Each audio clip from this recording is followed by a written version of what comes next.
150 years ago, in the jungles of Central America, European explorers came upon the ruins of a vanished civilization. In the solemn stillness of the forest, wrote one, the monuments were like sacred things, like divinities mourning over a fallen people. The builders of these pyramids, the Maya, had achieved astonishing feats of astronomy, science, and mathematics. They had invented writing independently of the old world.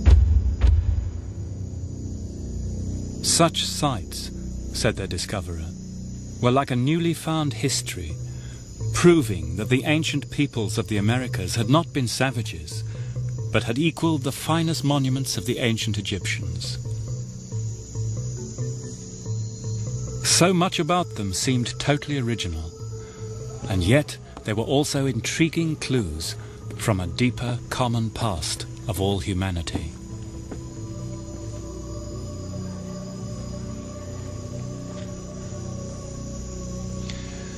Central America was unique in that up till the time of the Spanish conquest, it had no contact at all with the other civilizations of the old world. And yet, if we compare the Maya with the ancient Chinese, the similarities of belief and practice and symbol suggest that the peoples of the Americas never quite lost that deep connection with their prehistoric origins in Asia.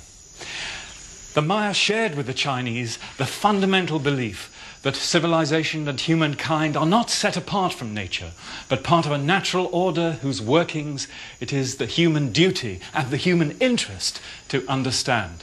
And like the Chinese, the Maya did this through divination, shamanism, and through intellectual and moral control.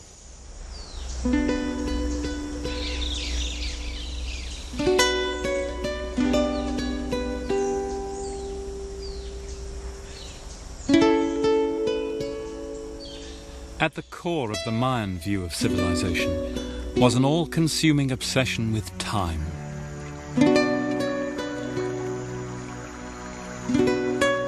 Time measured in vast recurring cycles of hundreds of millions of years. Longer indeed than the universe is known to have existed. The Greeks explored the cosmos through geometry, the Hindus through metaphysics, the Maya through the mathematics of eternity.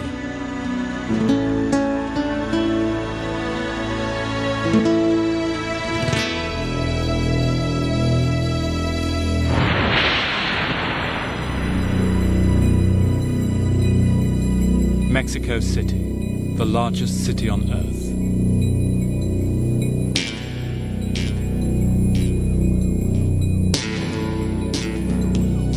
Since the landing of Columbus in 1492, two conceptions of civilization have fought for the soul of the peoples of the Americas.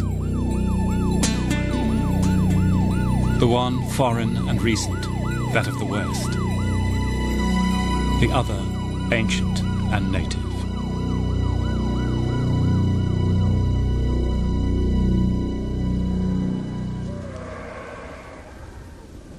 In the last 500 years, despite genocide and forcible conversion, the spiritual conquest of the Native Americans has never taken place.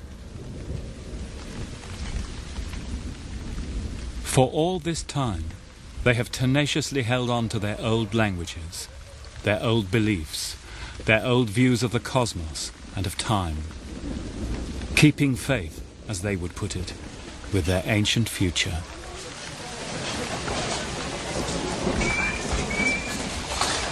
It's dawn in Chichicastenango, Guatemala. Chichi is one of the market towns in the highlands of the Quiche Maya. In Guatemala, the majority of the people are still Indian and still speak the language of the ancient pre-Columbian civilization here, the Maya.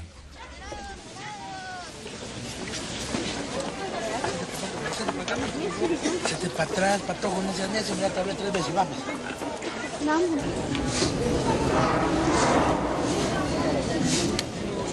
In front of the Church of St. Thomas, travellers burn copal incense, asking forgiveness from the Mayan spirit guardians at the door.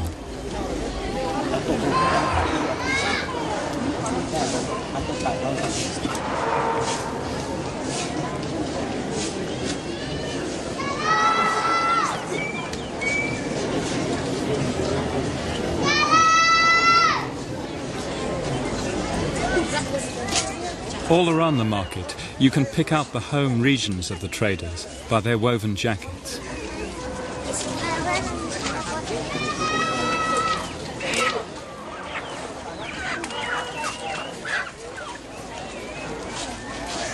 The bat is a symbol from the ancient Mayan underworld. Worn by the last dynasty of the Caciquel Maya. Today it's the emblem of the township of Solola.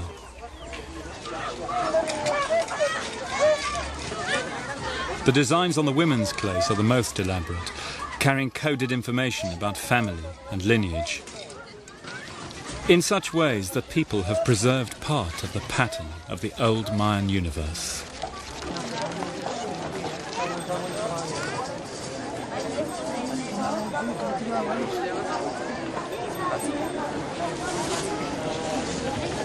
Here in Chichi, the traditional civic rituals are kept up by the religious guilds, the cofradías.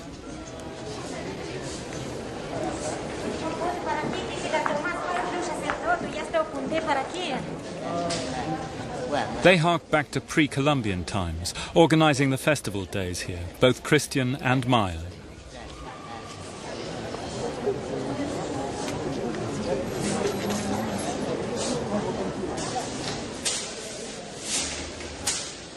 In fact, it was through the cofradías here in 1702 that Europeans were allowed to see and copy the only known manuscript of the Mayan Genesis, the Popol Vuh.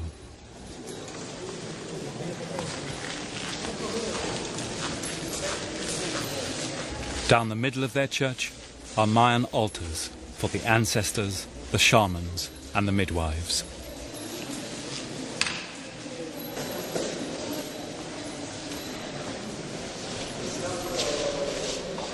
The prayers of the cofradías might stand as a text for all the native peoples of the Americas. These rituals of worship, they say, were handed down from our first ancestors and never lost, despite the Spanish conquest. Don't expect us to give up these customs, Father Christ. For us, only names and fortunes change.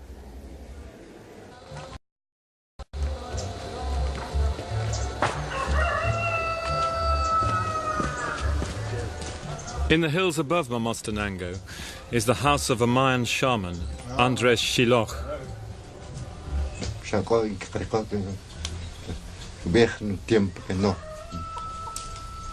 Andrés is a living link with the pre-Spanish world.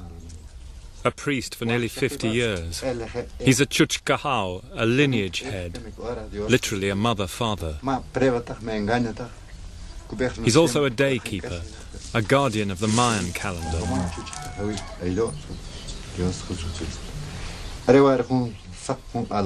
Andrés uses sacred divination as a tool to probe the ills of his patients, to feel their past and future.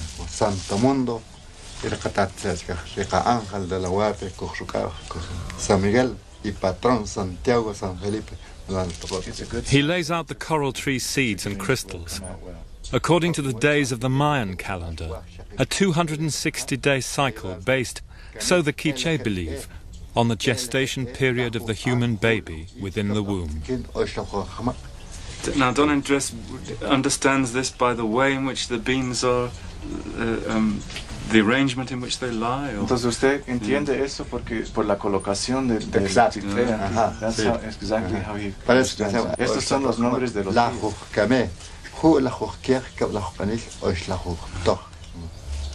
Over the last few years, I've travelled to many parts of the world, and everywhere, pretty much, you see destruction of the environment and war and so on. People are making an enemy of the earth. How does Don Andrés view that from the Mayan tradition? Está diciendo el Señor que ha viajado mucho en todo el mundo. Que se llama el enemigo del mundo es, ¿cómo se llama? Nuestro cuerpo. If we make an enemy of the earth, we make an enemy of our own body.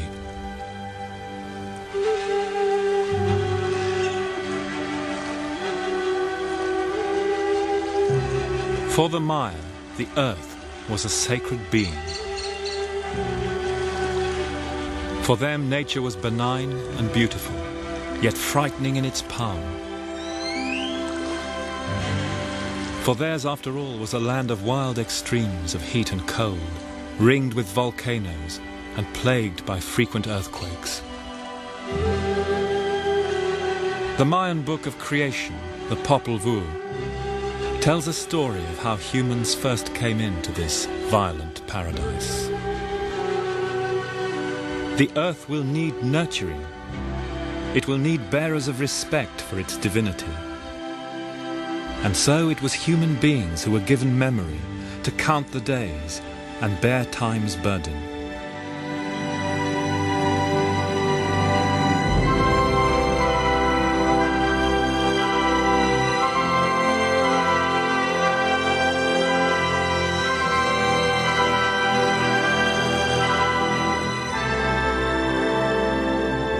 Human beings who were responsible for maintaining the rituals, bonding nature, humanity, and the heavens.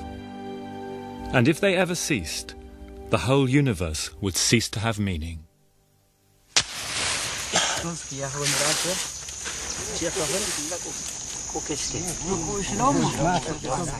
In that myth in the Popol Vuh, perhaps there's a distant race memory of the migration of the ancestors of the peoples of the Americas, thousands of years ago from Asia.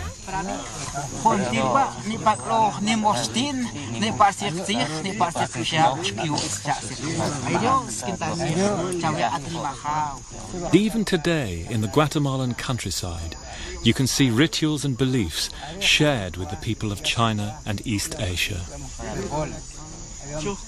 The use of jade in death rites, the symbolism of tortoise and bat, divination, and here the burning of prayers, ideas which go back even before language itself, back to some deep common root of humanity.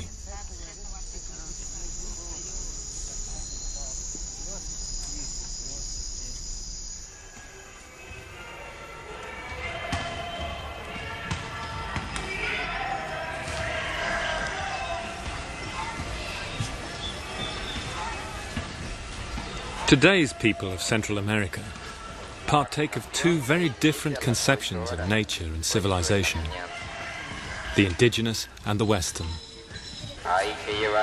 But whatever their ancestry, they all still draw on that great past which developed untouched by the outside world till 1492.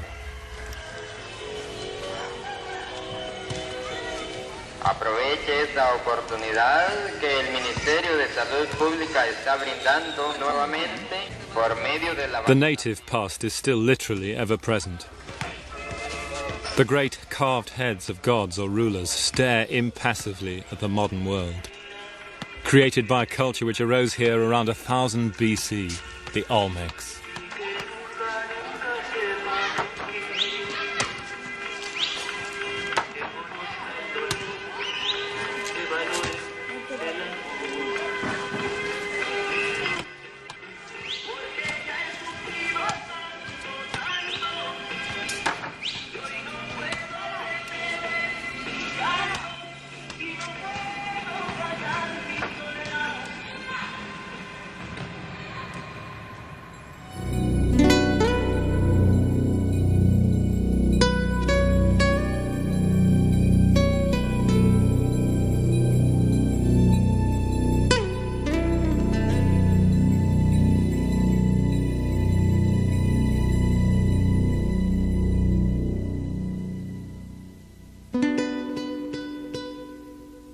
In the art of the Olmecs, from nearly 3,000 years ago, we can already feel the grave sensibility of the Central American universe.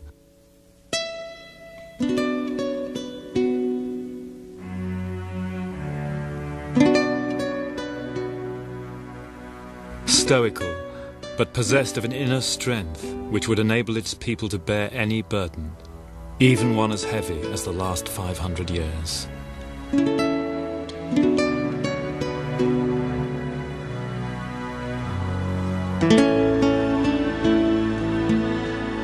The first great flowering of Central American civilization took place in the first millennium AD in the Valley of Mexico. This is Teotihuacan, the place where men became gods. Here the early Mexicans built a vast city, center of a trading empire which extended all over Central America. And here, independently of the Old World, they built huge pyramids rivaling those of Egypt and Babylonia. Testimony that though separated so widely by time and space, the human mind still creates the same symbols, the same dreams of bridging the gulf between earth and heaven.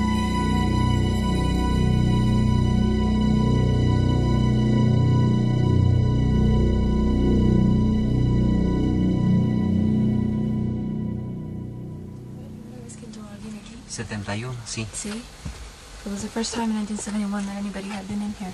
And now an extraordinary discovery, made under the heart of the Pyramid of the Sun, has confirmed that an elaborate cosmic symbolism underlies the layout of the city. A narrow passage through the lava leads to a 7-pronged chamber, dead under the center of the pyramid. So, Professor, where exactly are we now in relation to the pyramid? This was the original pilgrimage place, which had dictated the siting of the pyramid above. It was the place of emergence of the first ancestors, alluded to in the later creation myth of the Maya, the Popol Vuh.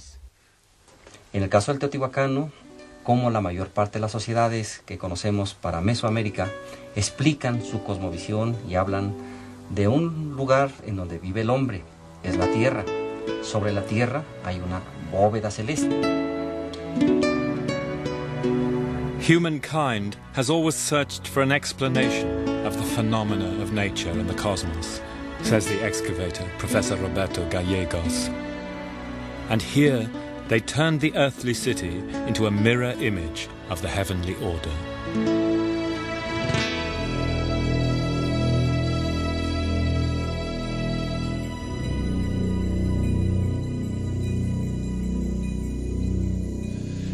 So Teotihuacan was the first true urban civilization in Central America. And if we compare its origins with those of the first cities in ancient Iraq or India, or even better in Shang Dynasty China, then a common picture begins to emerge, at the heart of which is the idea of the city as an earthly pattern of the cosmic order. You can see it here with these great ceremonial axes intersecting in the 4 directions, aligned to the surrounding mountains and to the constellations, with the subterranean world represented by that primordial cave deep beneath our feet, under the very center of the pyramid, whose innermost recesses were illuminated by the sun every summer solstice. It's a ritual theater where humankind maintains the order of the universe. And here in Central America, cities retained that function, even though they might become centers of commerce and trade and so on. Ideology then became one of the driving forces in the development of civilization. Religious, social, political, call it what you will, they're intermingled at that time. And ideology is also the key to understanding that fateful change which came over humanity with the beginning of civilization, by which the few came to dominate the many, as is still the case across much of the world today.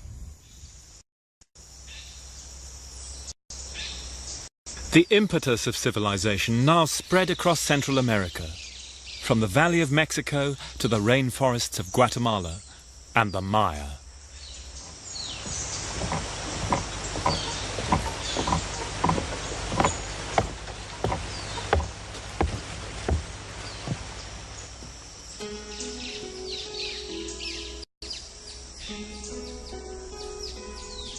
At the time of Europe's Dark Age, splendid city-states arose here.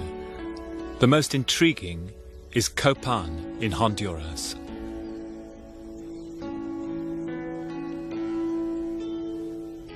Copan was ruled by a talented dynasty from the 5th to the 9th century AD. Its public plazas, pyramids and ball courts, features shared by all Mayan cities, were here adorned with wonderful sculpture. Here the Mayan artists demonstrated a prolific imagination and a creative freedom which at times approaches a Western naturalism. The recent decipherment of Mayan writing enables us to do now what would have been impossible only a few years ago.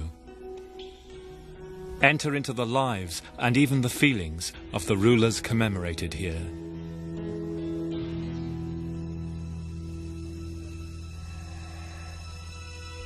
Especially extraordinary is a series of portraits of a king we know by his hieroglyph sign as 18 Rabbit. Here's the fierce countenance of a man in his prime, his mid-40s, dated 11th of October, 721. Is it just our imagination, or is this not a softer expression, mellowed with age and experience?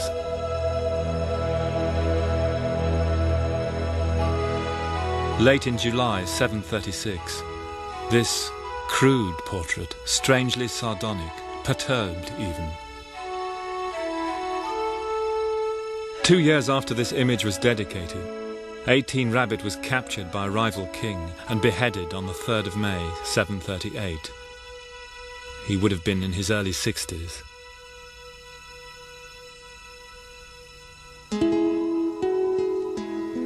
Writing was invented here independently as it had been in the Old World. Yet another clue to the common patterns in human development.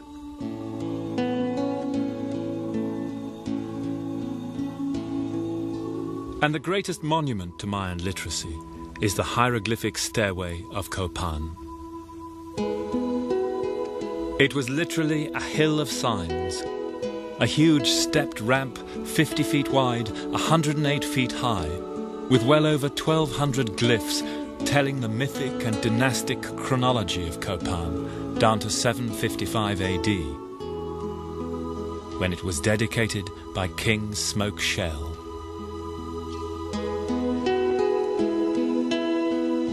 It's the longest single written inscription in pre-Columbian America, a monument to writing and to time.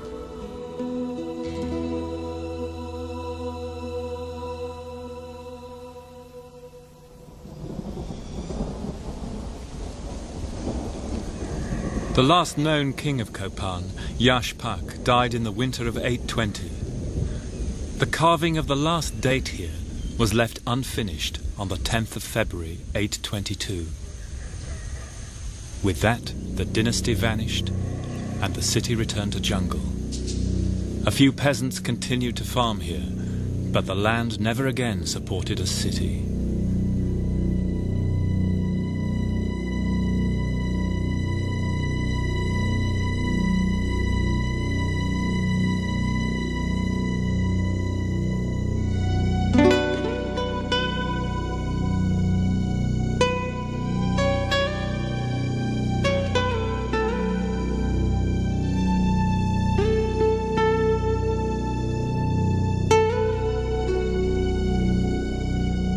Around the same time, Tikal too was deserted.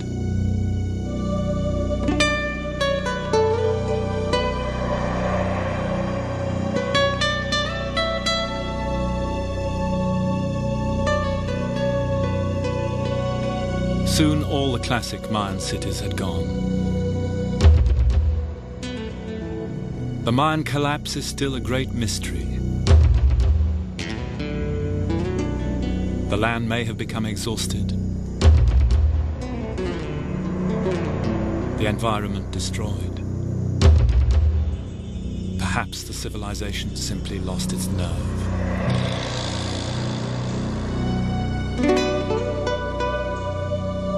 But the legacy carried on in the hearts and minds of the common people.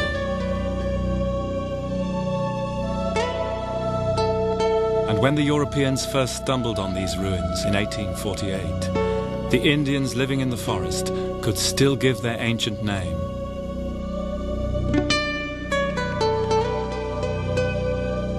Tikal. The place where the count of days was kept.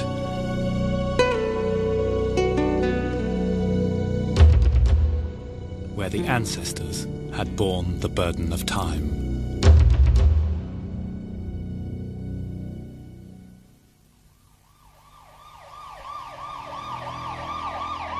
With the collapse of the classic Maya, the focus of Central American civilization shifts back to its old heartland, the Valley of Mexico.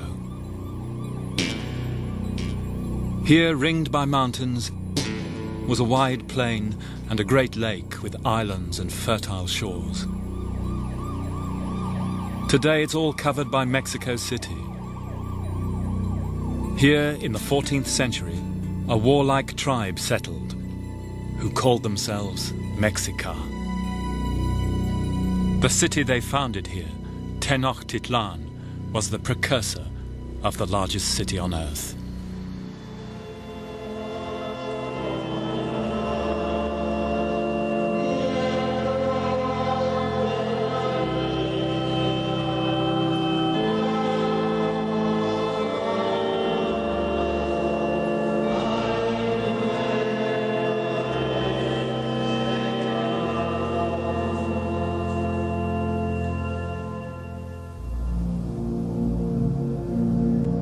Beneath today's streets, in the crypt of the cathedral itself, we can still tap the power of the culture which rose here in the 15th century.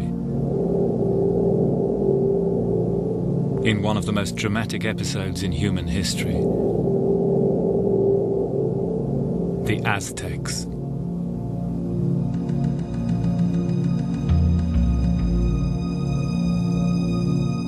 The art of the Aztecs still holds a fearful fascination.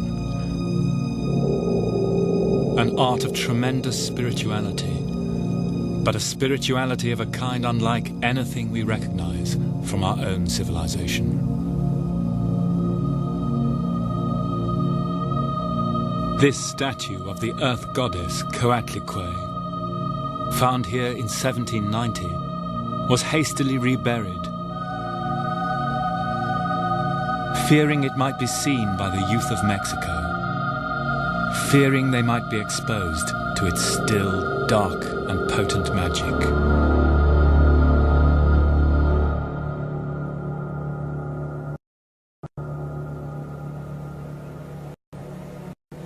The present center of Mexico City, around the cathedral, was also the ritual center of the Aztec city.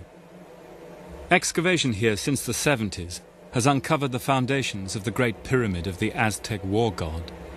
This is where the Spanish under Cortés, when they sacked the city in 1521, saw horrific scenes of human sacrifice.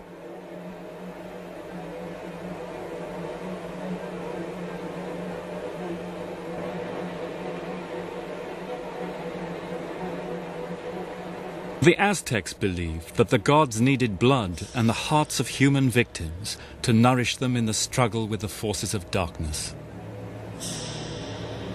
Without them, the sun would cease to rise.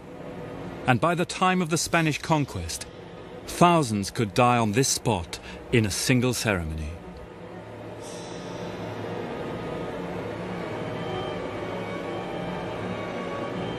All round the site, the archaeologists found grim evidence of their devotions. These are stone representations of the skull racks on which the victims' heads were mounted.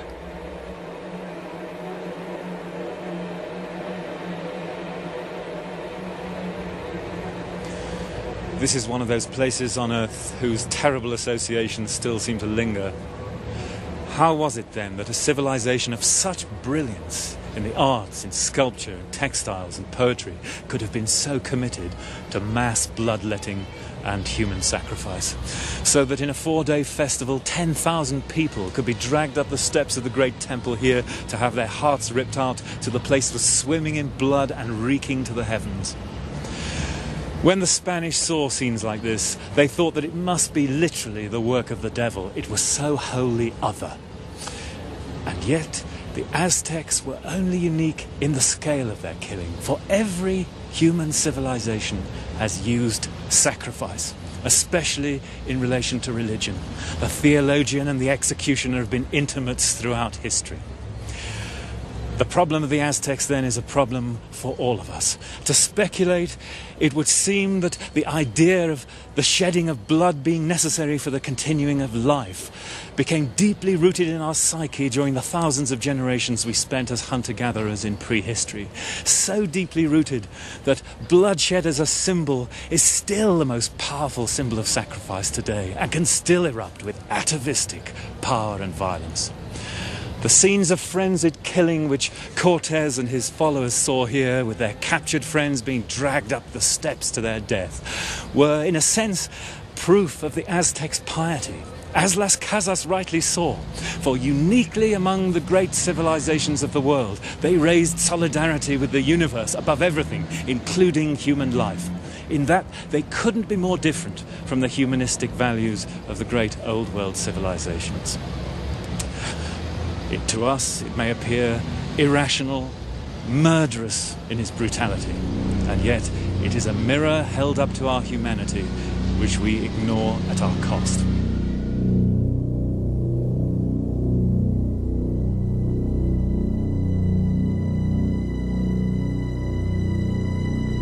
By a 52-to-1 chance, Cortés had arrived in the Aztec year 1 Reed, when their ancient prophecies said the god Quetzalcoatl would return from exile in the east.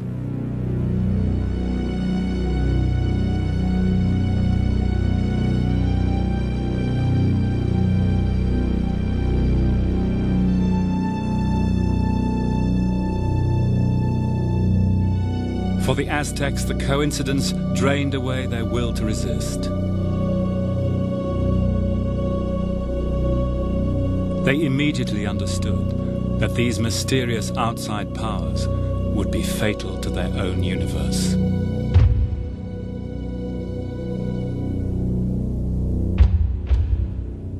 On the terrible final night when Tenochtitlan fell, an omen appeared to the Aztecs, which for them symbolized the breakup of their mythic and cosmological order. That night, it began to rain, but more like a heavy dew than a rain. Then suddenly the omen appeared, burning like fire in the sky.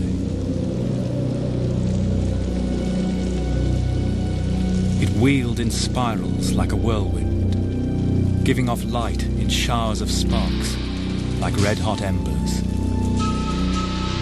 It made noises, rumbling and hissing like metal on a fire.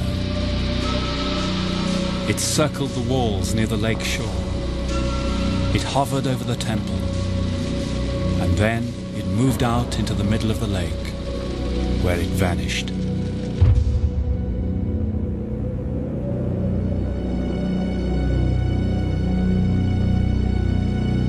No one cried out when the omen came into view. The people knew what it meant, and they watched in silence.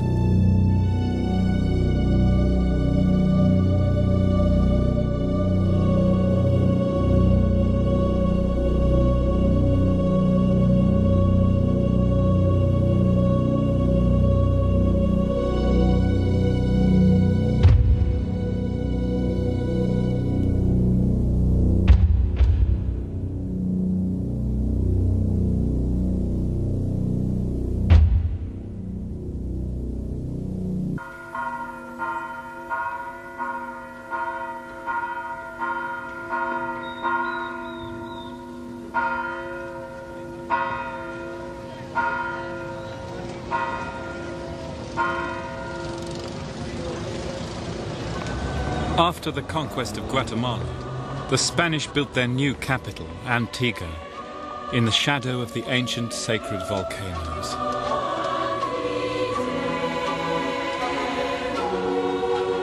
It was intended as a showcase of the ideals of European civilization.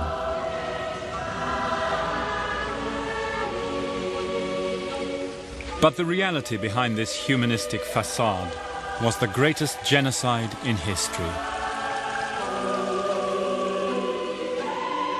It's estimated as many as 90% of the native population of the Americas died of disease or violence in the first century of the conquest. As many as 50 million people.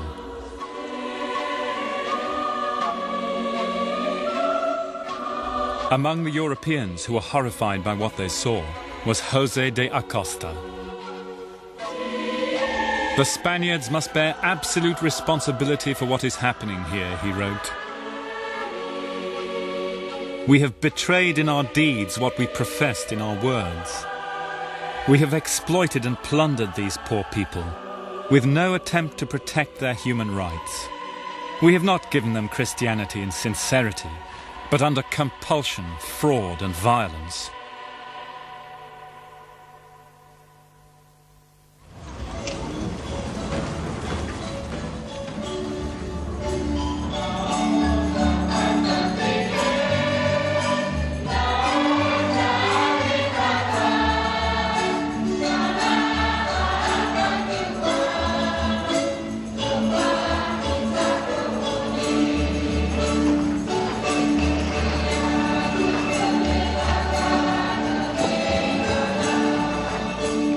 The papacy itself urged on the enslavement of the natives in the name of Christ.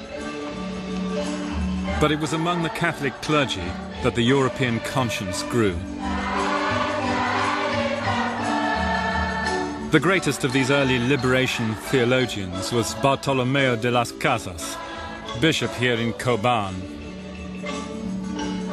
A passionate defender of Indian rights, Las Casas' memory is still revered here.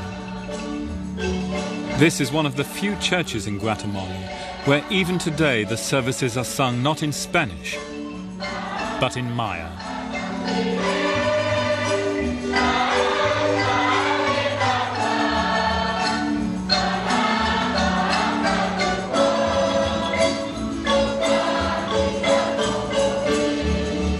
Las Casas would take his case right up to the King and Queen of Spain themselves, urging on them justice for the Indians. And gradually he came to realize that his arguments against the enslavement of the Indians applied with equal force to the black slaves from Africa and all the oppressed peoples of the world.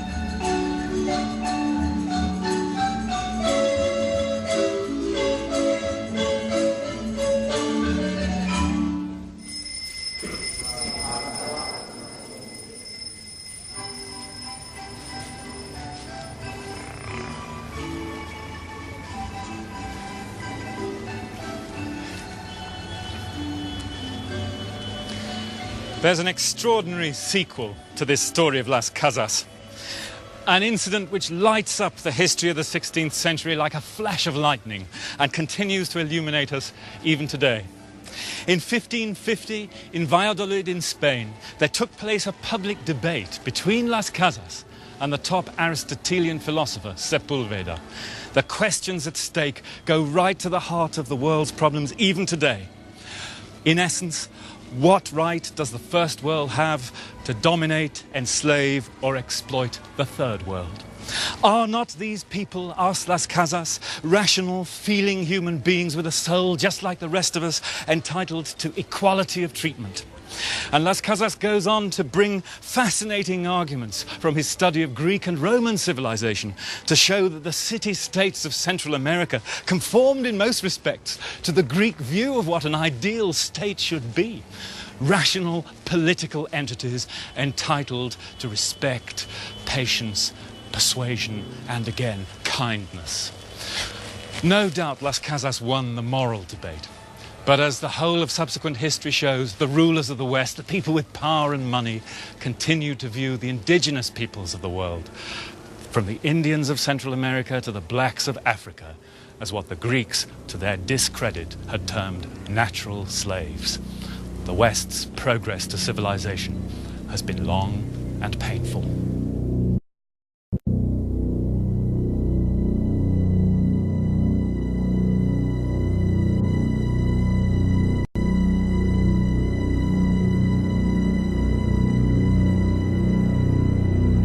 It would be 150 years after the conquest that the last Mayan stronghold fell.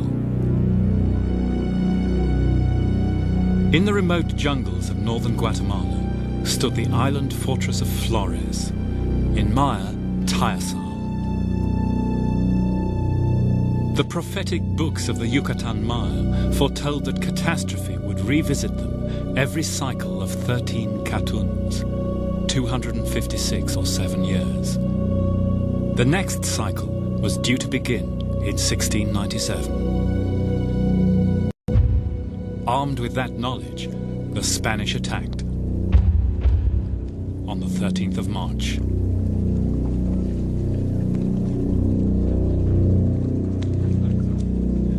In the middle of Lake Petén, they overcame the Mayan boats, obsidian-tipped arrows useless against Spanish armor and musket fire. Amid abandoned war canoes, they landed where only the previous year King Can Ek had greeted a Spanish embassy with flowers and music from drums and flutes.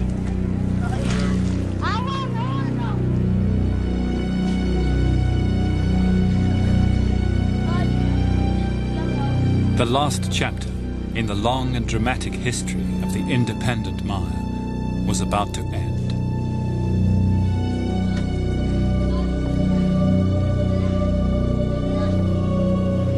The defenders fled, and the Spaniards marched uphill to the top of the island, to the great temple of Tayasal.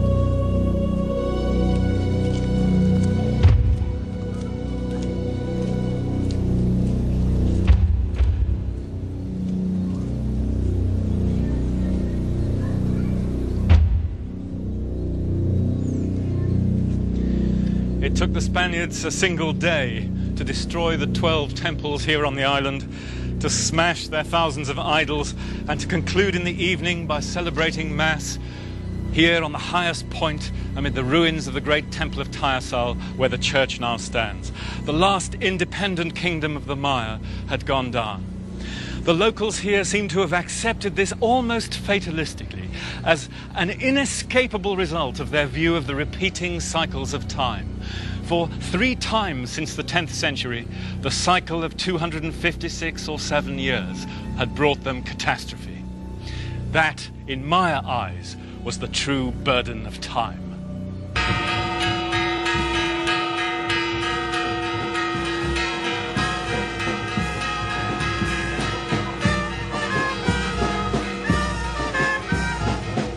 Today, the old count still continues.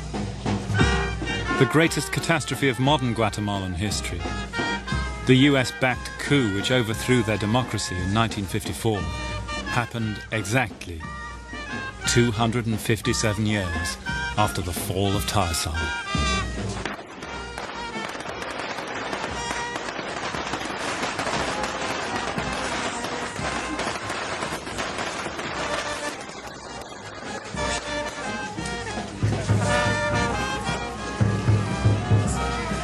Today, the Maya, the majority of the population, still live dominated by a European elite.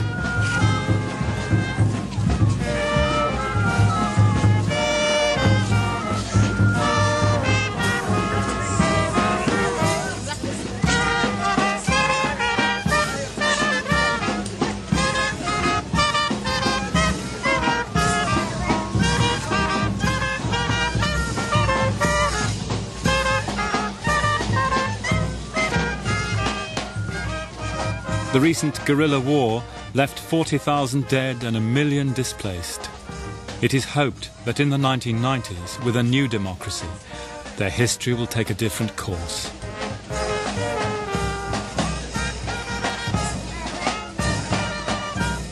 The Mayan strategy for survival remains stubbornly collective.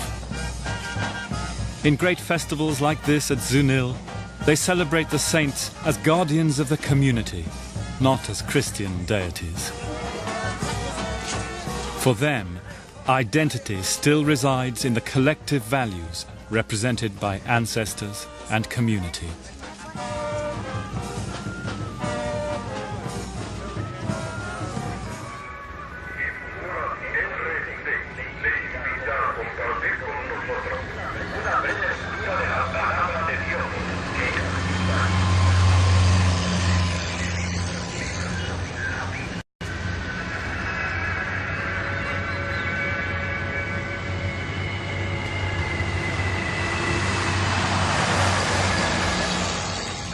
The European elites who have ruled Central America for so long had other views of past and future. One of Guatemala's modern dictators, Estrada Cabrera, expressed his faith in the values of European civilization by constructing concrete Parthenons all over the land, monuments to colonial progress, to the triumph of Greeks over barbarians.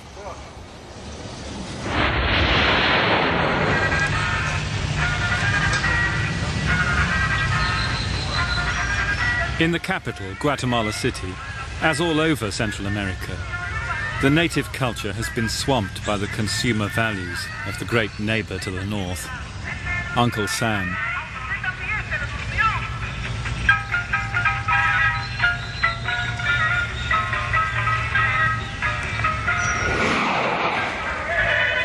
In the city, the Indians are submerged, strangers in their own land. Widows of the Civil War, begging in the shadows.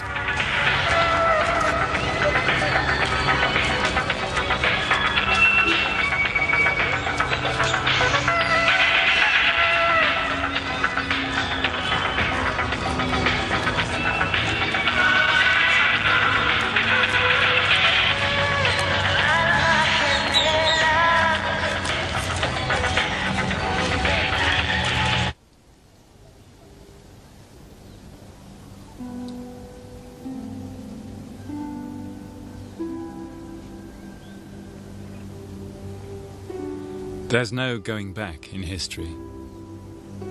But who can contemplate such visions of future and past without a pang of loss? Here, where, as the creation myth, the Popol Vuh said, human beings had held the balance between the spirits of the ancestors and the spirits of earth and sky.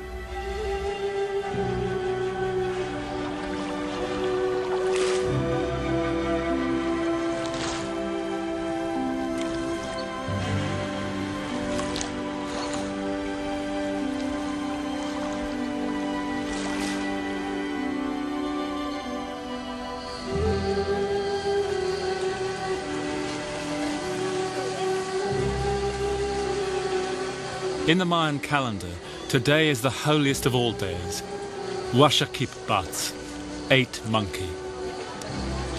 And this morning, seemingly out of nowhere, thousands of ordinary Guatemalan Indians are converging in response to a call from a secret world of the spirit.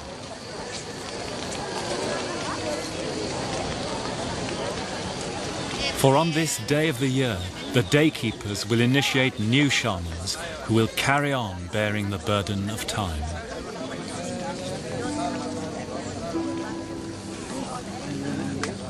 In the 500 years since Columbus, these people have lived outwardly in Western time and Western history. And yet, all the while, they have patiently tended a secret universe. At times it may have seemed that their obstinate, faithful care of the burden of time would be their downfall. But perhaps, after all, it has been their salvation. For it was the means by which they preserved identity itself, down to a new age of tolerance and pluralism, when Native Americans may again live in their own history, in their own time.